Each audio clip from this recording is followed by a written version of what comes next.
마지막 그리스도인다운 비전을 갖고 삽시다 라는 주제로 말씀을 나누도록 하겠습니다.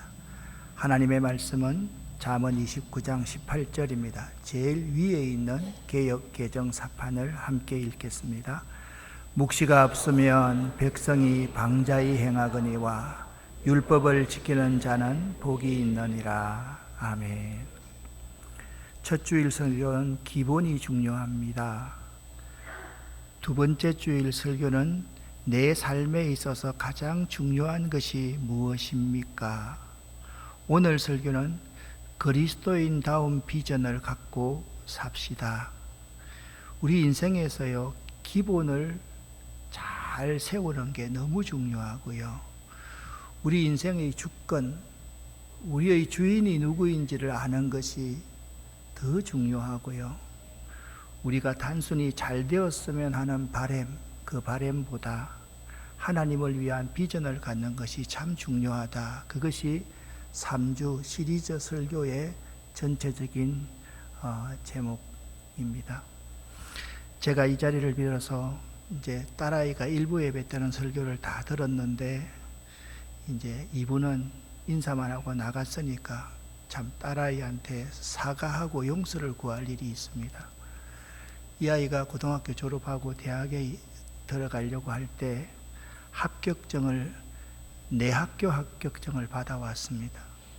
그래서 제가 고민을 했습니다. 왜냐하면 그때 우리 큰아이가 신학대학원 다니고 있었고 막내가 중학교를 안 가고 초등학교만 나와서 1년 동안 내 친구 교회에 사는 대한학교에 다닐 때였습니다. 경제적으로 너무 쪼들릴 그러한 때였는데 제가 희망아, 아빠는 목사인데 말이야, 그대로 말합니다. 다른 목사처럼 그렇게 살 수가 없단다. 네가 아빠 부탁이 있다. 그럼 뭔데요? 했더니 국립대학을 좀 가졌으면 좋겠다. 사립 가면 아빠가 도무지 니네들 학비를 감당치 못해서 내가 너한테 부탁한다. 그랬더니 아이가 자기 가고 싶은 학교 포기하고 서울 과기대에 들어가서 졸업을 했습니다. 지금도 저 아이가 내 목회를 바로 세운 아주 중요한 목회의 동력자다라는 생각을 하면서 참 미안한 마음을 저는 많이 가지고 있습니다. 그때 외부적으로 제가 신경을 안 썼기 때문에 이 아름다운 교회에 전념할 수 있었고 지금 우리 교회가 있다라는 생각을 하면 지금 참 미안하다라는 말을 전하고 싶고 또 참 감사하다라는 말을 전하고 싶습니다. 비전이 없이 살아가는 사람들이 참으로 많습니다. 많은 그리스도인들이 비전이라는 말을 세상적인 꿈이나 목표 정도로만 생각합니다. AI에게 물어봤습니다. 세상 사람들이 꿈꾸는 비전이란 무엇일까? 첫째, 물질적인 성공과 안정이랍니다. 좋은 직장, 안정된 수입, 집이나 차, 재산 소유, 노후의 경제적인 안전감, 이것이 그들의 꿈이랍니다.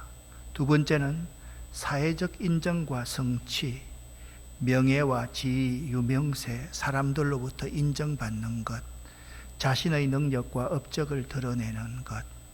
세 번째, 세상 사람들의 꿈은 자기 개발과 성취감입니다.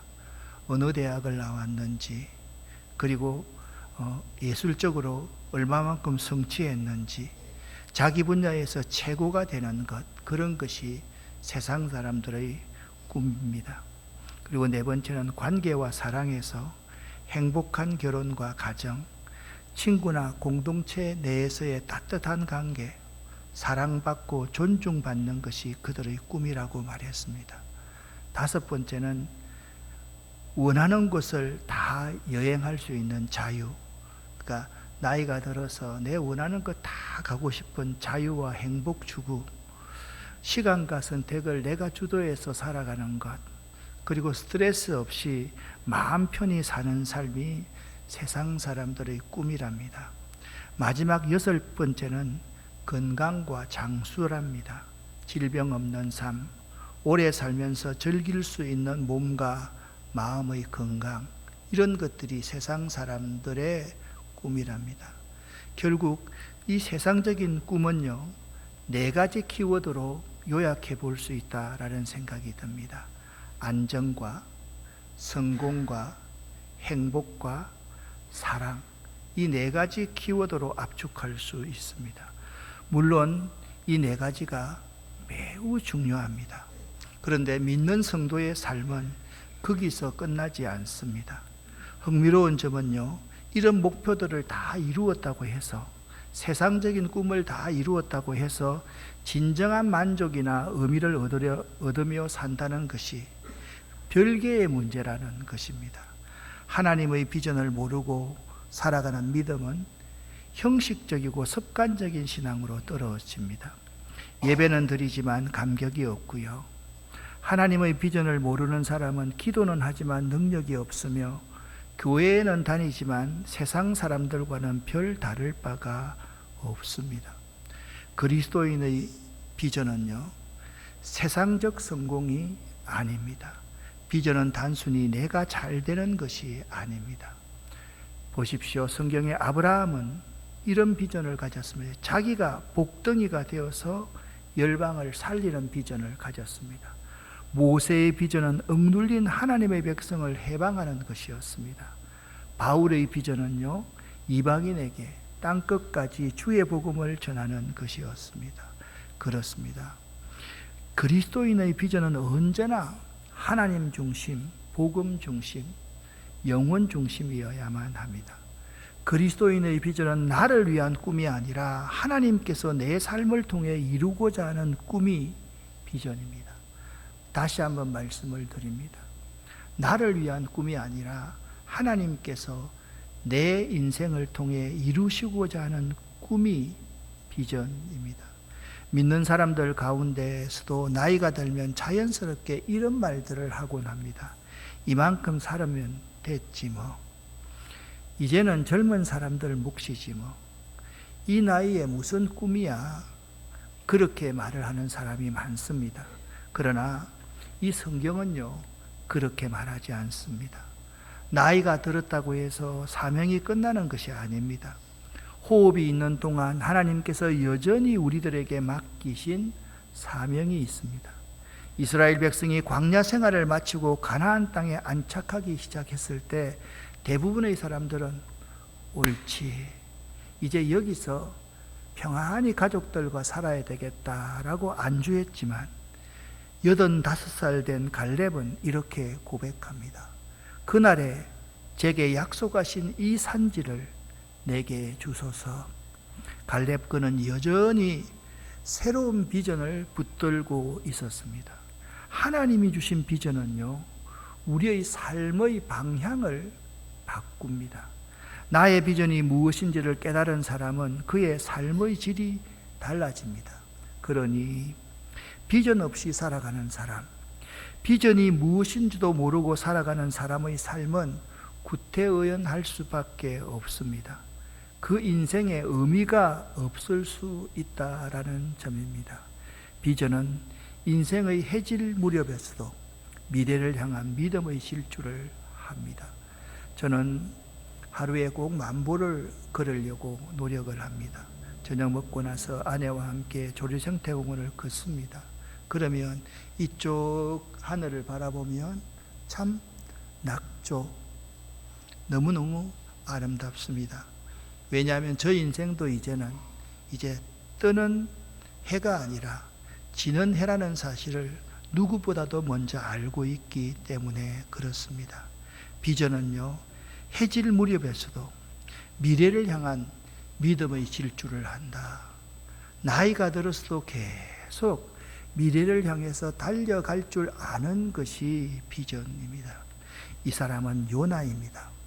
하나님께서 니느웨로 가라라는 말씀을 하시든 말든 요나는 하나님, 내가 싫어하는 니느웨가 구원받는 것 저는 용인할 수가 없습니다. 그리고 도망질을 합니다. 결국 도망쳤다가 엄청난 고난을 겪고서는 다시금 요나는 사명을 붙잡고 순종하는 사람이 되었습니다. 이 그림은 예수님께서 디베랴 바닷가에서 고기잡이하고 있던 베드로에게 찾아가서 내 양을 먹이라 라고 말씀하시는 그림입니다. 주님의 말씀을 들은 베드로는 실패자였습니다. 계집종 앞에서 3번씩이나 주님을 부인하고 주님을 저주까지 했던 사람입니다. 그 인생에 무슨 의미가 있었겠습니까? 그는 실패자로 있었습니다. 그런데 내 양을 먹이라 라는 주님의 말씀을 들은 베드로는 실패자에서 사도로 거듭나게 되었습니다. 이 사람은 애굽의 총리 야곱의 아들 요셉입니다. 요셉은 총리의 권력보다 한 민족을 살리는 하나님의 계획을 그의 비전으로 삼았던 사람입니다. 예수님께서는 초대교회 교인들에게 땅끝까지 내 증인이 되라 라는 말씀을 하셨습니다. 땅끝까지 내 증인이 되라, 나를 위해서, 복음을 위해서 순교자적인 각오로 살아가라 라는 이 말씀을 꼭 붙잡은 초대교회 교인들은 온 세상을 모두 바꾸어 놓았던 것입니다. 비전은 단순히 좋은 생각이 아닙니다. 비전은 내 삶의 방향을 결정하고 우선순위를 바꾸며 인생의 목적을 새롭게 합니다. 비전은 우리의 삶의 방향을 멈추게 하고 다시 그 방향을 하나님을 향하게 하고 불쌍한 이웃을, 복음을 받지 못한 사람들을 향하게 합니다. 여러분, 혹시나 여러분 가운데 삶에 치여서 비전을 잃어버리고 살고 있지는 않습니까? 많은 성도들이 이런 말들을 합니다. 이전에는 저도 하나님 앞에 큰 꿈을 꾸었습니다 라고 말하는 사람들이 많이 있습니다. 참 중요한 것은 이전이 아니라 지금 현재가 우리에게 참 중요합니다. 이전에 주님, 제 인생을 주님께 드리겠습니다. 주님, 제가 복음을 위해 살겠습니다. 제가 가정을 세우는 믿음의 사람이 되겠습니다 라고 그렇게 하나님 앞에 큰 비전을 가지고 있었는데, 그러나 결혼하고 자녀를 키우고 삶의 무게를 지고 살다 보면 그 열정이 점점 식습니다. 여기 앉아있는 여러분들처럼 말입니다. 그래서 이렇게 말합니다. 현실이 바쁘다 보니까 어쩔 수 없습니다. 아이들 키우다 보니 어쩔 수 없습니다. 이제 나도 나이가 있어서 내가 무슨 비전을 갖겠습니까?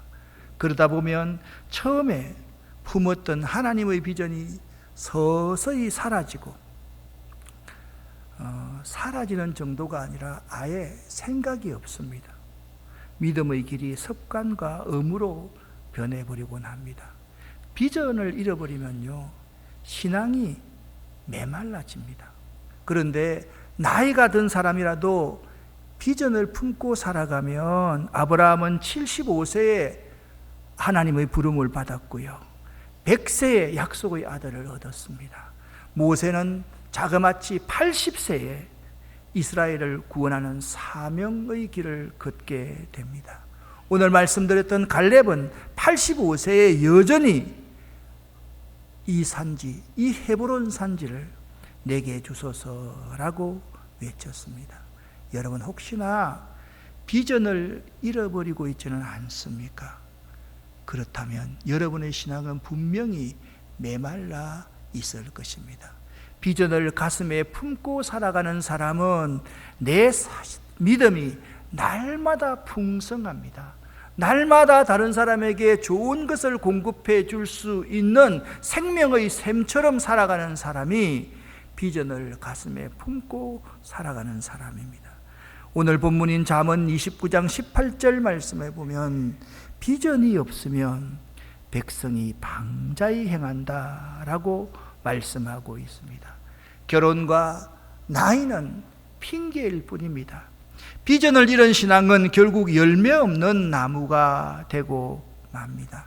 하나님께 쓰임받는 사람들은 한결같이 공통점이 있습니다. 나이와 상황을 이유로 비전을 놓지 않았습니다. 오히려 인생의 후반부에 더 크고 귀하게 쓰임을 받았습니다. 여러분과 저의 삶이 인생의 후반부에 더 크고 귀하게 하나님 앞에 쓰임을 받고 싶습니까? 비전을 품고 살아갈 수 있기를 예수 이름으로 간절히 축원합니다. 비전을 잃으면 믿음은 타성해졌습니다. 예배가 습관이 되고 기도는 형식이 되고 사명은 잊어버립니다. 그리고 어느 방향으로 내가 나아가야 할지, 내가 무엇을 해야 될지, 어떻게 살아야 될지, 누구를 위해서 살아야 될지 알지 못한 채 그냥 하루하루를 살아갈 수밖에 없습니다. 결혼했다고, 나이 들었다고, 신앙생활 오래 했다고, 봉사 이쯤 했다고, 바쁘다고 비전을 잃을 수는 없습니다. 왜냐하면 비전을 잃는 것 그 자체는 사실상 죽은 목숨과 같을 수도 있기 때문입니다. 오히려 이제는 경험과 성숙함으로 더 분명한 비전을 붙잡을 때인 것입니다. 하박국 선지자가 있습니다. 혼란스러운 시대에 그는 하나님께 묻습니다. 그때 고난 가운데 다가오시는 하나님은 하박국 선지자에게 이렇게 말씀합니다. 묵시를 기록하여라. 달려가면서도 읽을 수 있게 하라고 하박국 선지자에게 하나님은 말씀하셨습니다. 달려가면서도 읽을 수 있게. 여러분, 달려가면서 읽으면 하나님 말씀 묵시가 잘 보입니까? 안 보입니다. 그러나 달려가면서도 읽을 수 있게 묵시를 기록하라는 말씀은 고난 가운데서도 좌절하지 말고 비전을 다시 붙잡고 붙들라. 그리고 비전을 붙들고 비전을 품고 살아가라. 그 말씀이 묵시를 기록하라. 달려가면서도 읽을 수 있게 하라. 말씀하시는 말씀의 의미인 것입니다.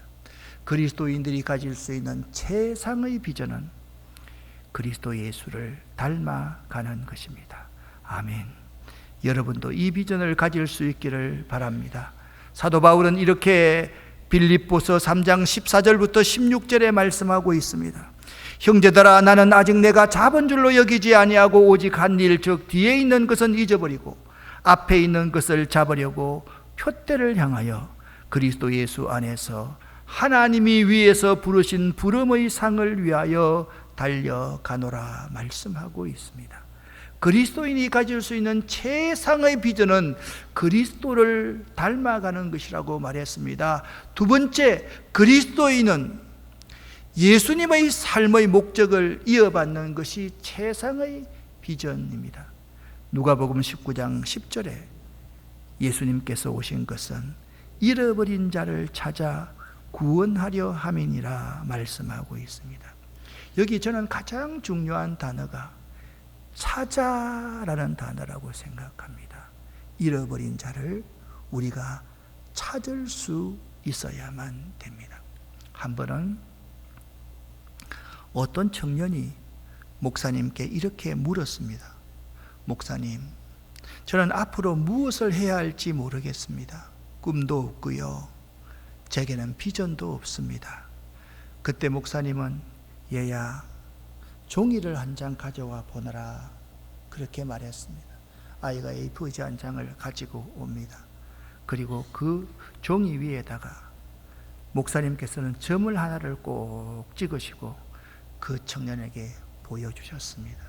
이 점이 보이니? 이 점이 내 인생이야.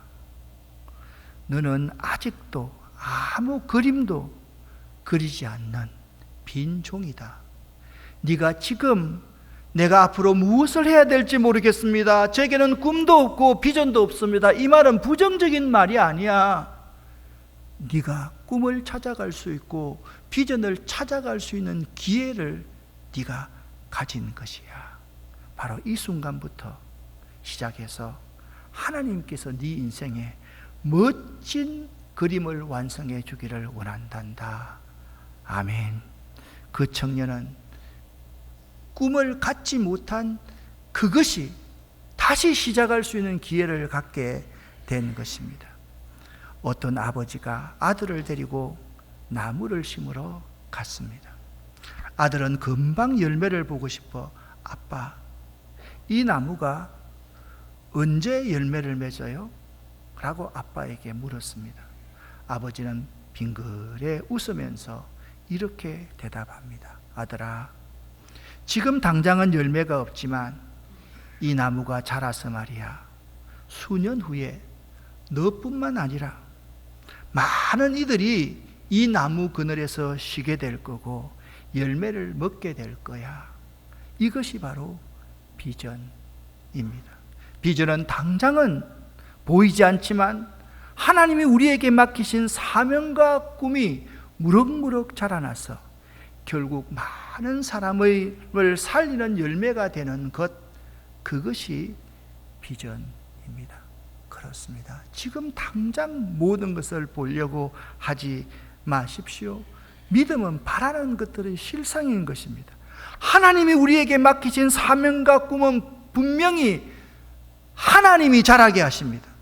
그리고 우리가 비전을 품고 있으면 그 비전이 자라서 많은 사람을 살리는 열매가 되는 것입니다. 할렐루야.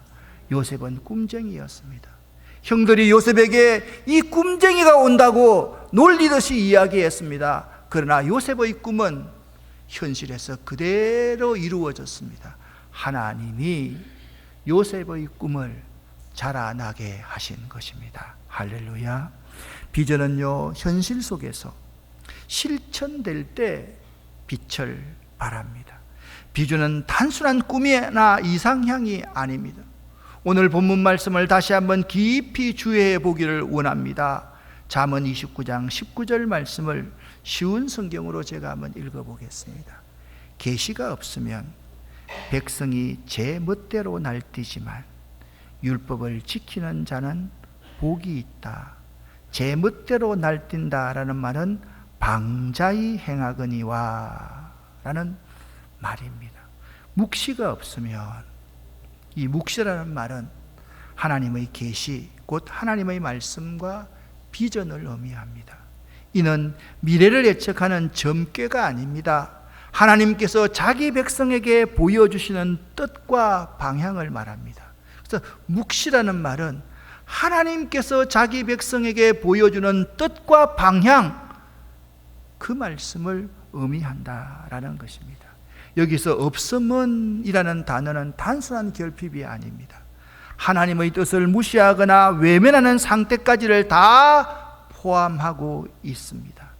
그리고 백성은, 묵시가 없으면 백성은 방자히 행하거니와, 이 표현은요, 하나님의 통제 밖에 있고 자기 마음대로 산다라는 뜻입니다. 여러분, 죄가 무엇입니까? 하나님 없이 내 혼자의 힘으로 이 세상을 살아가려고 하는 것, 그것이 죄 아닙니까?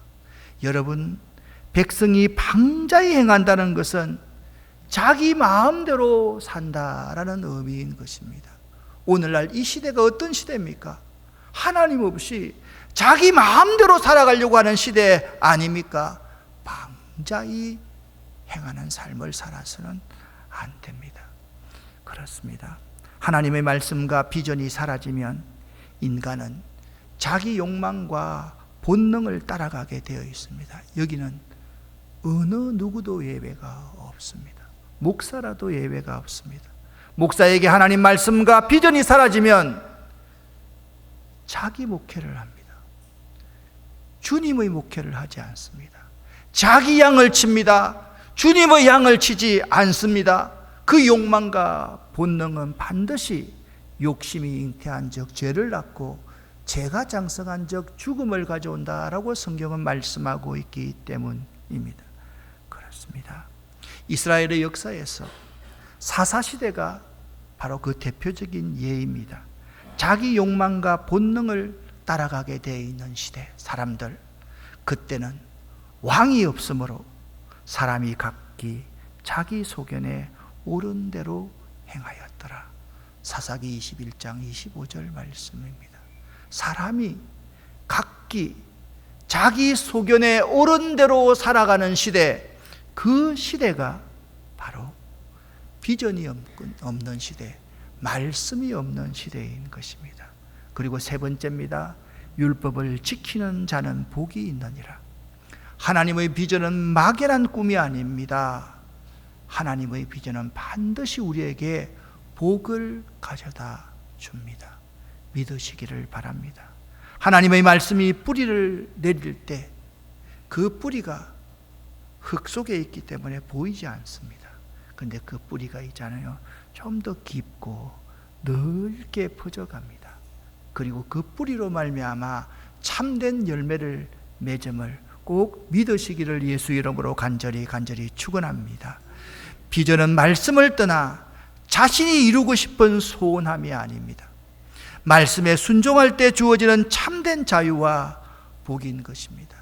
그러면 비전은 구체적으로 어떤 것인가? 첫 번째, 비전은 하나님의 뜻을 바라보는 영적인 눈입니다. 세상은 그 꿈을 큰 꿈이나 이상적인 그림이라고 생각합니다.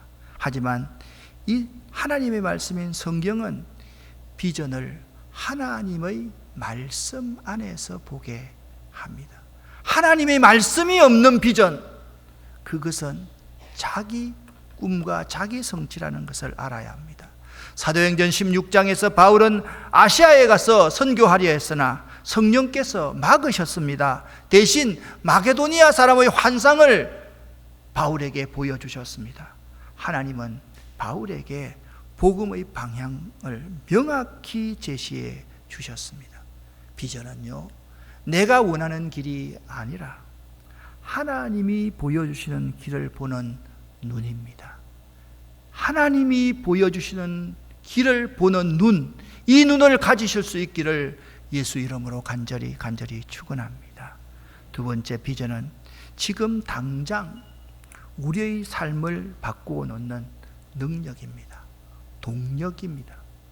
느헤미야 선지자는 예루살렘 성벽이 무너진 소식을 듣고 눈물로 기도했을 뿐만 아니라 즉시 행동으로 옮겼습니다. 그렇습니다. 하나님께서 주신 비전을 가진 사람은 현실을 외면하거나 미루지 않습니다. 지금 여기에서 now and here, 지금 여기에서 믿음의 결단을 내립니다. 행동합니다. 움직입니다. 하나님의 말씀을 쫓아 따라갑니다. 교회와 성도는요, 언젠가라는 막연함을 주의해야만 합니다. 언젠가 되겠지, 나중에 되겠지, 시간이 가면 되겠지, 이것이 아닙니다.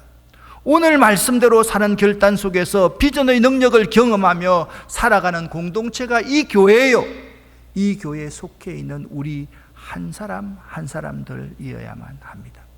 세 번째 비전은 하나님 나라를 세우는 방향을 지향합니다. 세상은요, 성공과 부명예를 이름을 꿈이라고 부릅니다. 그러나 성경은 언제나 하나님의 나라를 지향합니다.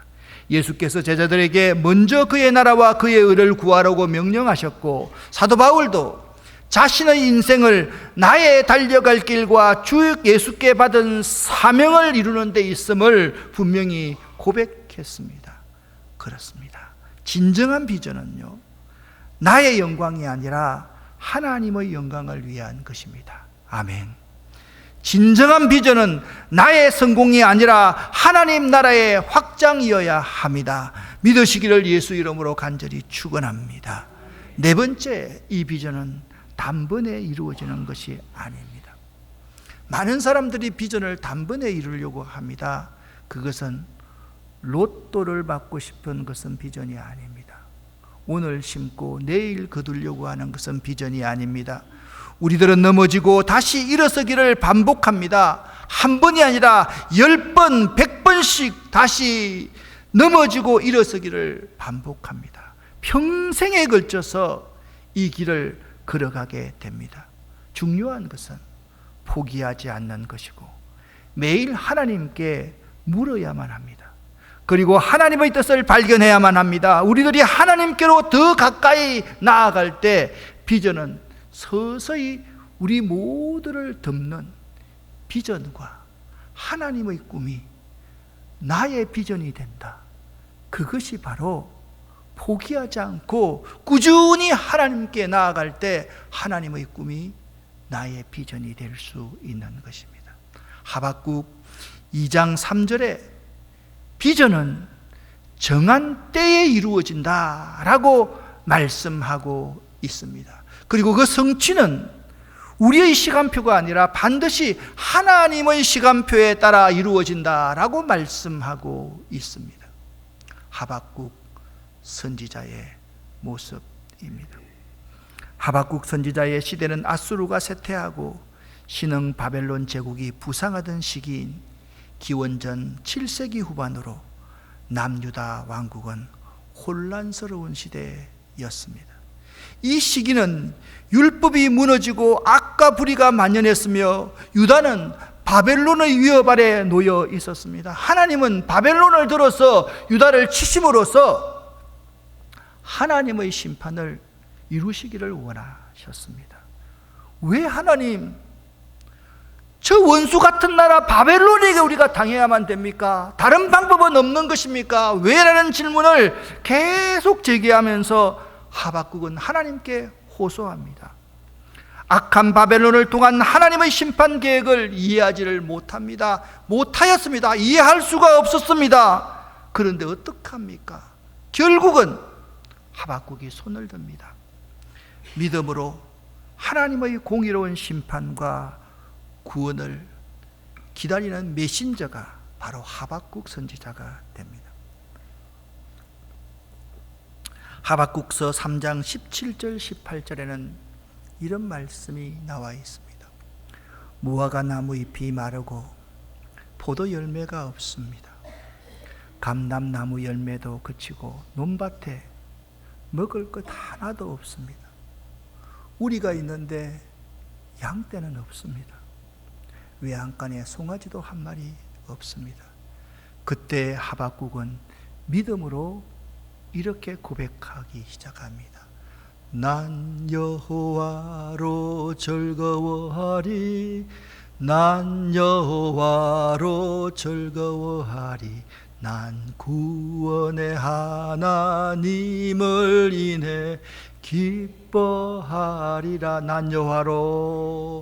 난 여호와로 즐거워하리, 난 여호와로 즐거워하리, 난 구원의 하나님을 인해 기뻐하리라. 사랑하는 아름다운 교회 성도 여러분, 비전은 단순히 꾸는 꿈이 아닙니다. 그것은 하나님의 뜻을 보는 눈이며 현재를 변화시키는 힘, 그리고 하나님 나라를 향하는 방향입니다. 이 네 가지 질문을 여러분 스스로에게 해볼 수 있기를 바랍니다.